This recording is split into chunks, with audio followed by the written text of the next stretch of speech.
शहद और घी दोनों को आयुर्वेद में बहुत महत्वपूर्ण माना गया है। इतना ही नहीं, यह मानव स्वास्थ्य के लिए बहुत अच्छे हैं। लेकिन फिर शहद और घी का मिश्रण बनाने से यह जहरीला क्यों बन जाता है? आयुर्वेद ताप चरक संहिता के अनुसार शहद और घी का बराबर मिश्रण स्वास्थ्य के लिए खतरा बन सकता है। वैसे तो शहद एक मीठा और चिपचिपा पदार्थ है जो मधुमक्खियों से मिलता है। शहद को अकेले लिया जाए तो यह सेहत के लिए बहुत ही फायदेमंद होता है। शहद हमारे शरीर में हीटिंग एजेंट का काम करता है। शहद के साथ लेने पर कुछ संयोजन स्वास्थ्य के लिए अच्छे होते हैं, लेकिन कुछ ऐसे संयोजन हैं जो शहद के साथ लेने पर स्वास्थ्य के लिए हानिकारक हैं। शहद औषधीय गुणों से भरपूर होता है, लेकिन अगर इसे गलत खाद्य पदार्थों में मिला दिया जाए तो यह बेहद खतरनाक साबित हो सकता है। तो आइए जानते हैं कि शहद और घी मिलाने से कैसे जहर बन जाता है। प्राचीन भारतीय ज्ञान कहता है कि शहद और घी का संयोजन विषैला यानी जहरीला होता है। शहद एक प्राकृतिक रूप से पाया जाने वाला पदार्थ है जो 35 से 40% फ्रुक्टोज और 25 से 35% ग्लूकोज और सुक्रोज व माल्टोज से भरपूर होता है। शहद में कुछ ऐसे मिनरल्स भी होते हैं जो अन्य मीठी चीजों में नहीं पाए जाते हैं। इसके अलावा इसमें क्लोस्ट्रीडियम बोटुलिनम नामक बैक्टीरिया होता है। दूध बैक्टीरिया को पनपने का सबसे अच्छा माध्यम माना जाता है। इसलिए जब शहद को दूध या दूध जैसे बने उत्पादों में मिलाया जाता है तो यह बैक्टीरिया कई गुना बढ़ जाते हैं और कुछ विषाक्त पदार्थ पैदा करते हैं, जिससे सांस संबंधी समस्याएं, पेट दर्द, यहाँ तक कि कैंसर भी हो सकता है। कुल मिलाकर शहद और घी का संयोजन स्वास्थ्य के लिए बिल्कुल अच्छा नहीं है।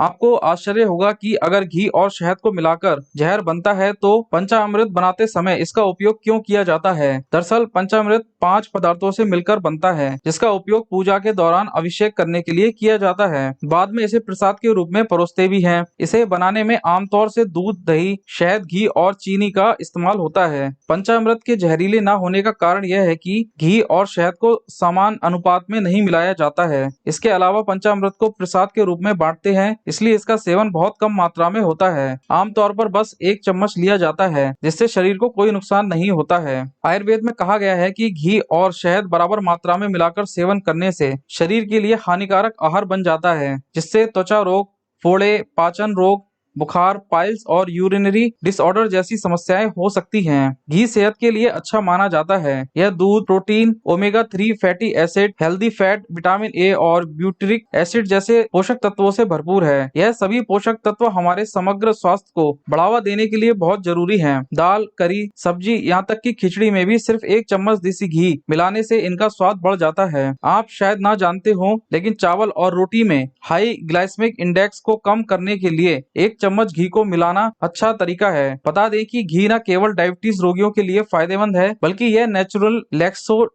के रूप में भी काम करता है, जिससे कब्ज की समस्या बहुत जल्दी ठीक हो जाती है। शहद प्राचीन काल से ही अपने औषधीय गुणों के कारण जाना जाता है। गले की खराश और खांसी को ठीक करने से लेकर मिठाई और पेय पदार्थों को प्राकृतिक रूप से मीठा करने तक शहद कई तरीके से फायदा पहुंचाता है। यहाँ तक कि अपने एंटी फंगल और एंटी बैक्टीरियल गुणों के कारण अलग अलग मेडिकल रिसर्च में भी शहदों के फायदों पर चर्चा की गई है। नींबू पानी में मिलाकर वजन घटाने के लिए खाली पेट में इसका सेवन किया जा सकता है। गले की खराश को ठीक करने के लिए काली मिर्च और अदरक के साथ मिलाकर इसे लिया जा सकता है। शहद और घी दोनों ही स्वास्थ्य के लिए अच्छे हैं, लेकिन यह ध्यान रखने वाली बात है कि आप इसे कैसे ले रहे हैं। बराबर मात्रा में इन दोनों को लेना नुकसानदायक है, इसलिए ऐसा करने से बचें और सीमित मात्रा में इनका सेवन करके भरपूर लाभ लें। दोस्तों, ये जानकारी अच्छी लगी तो वीडियो को लाइक और शेयर कीजिए, साथ ही चैनल को सब्सक्राइब करना ना भूलें।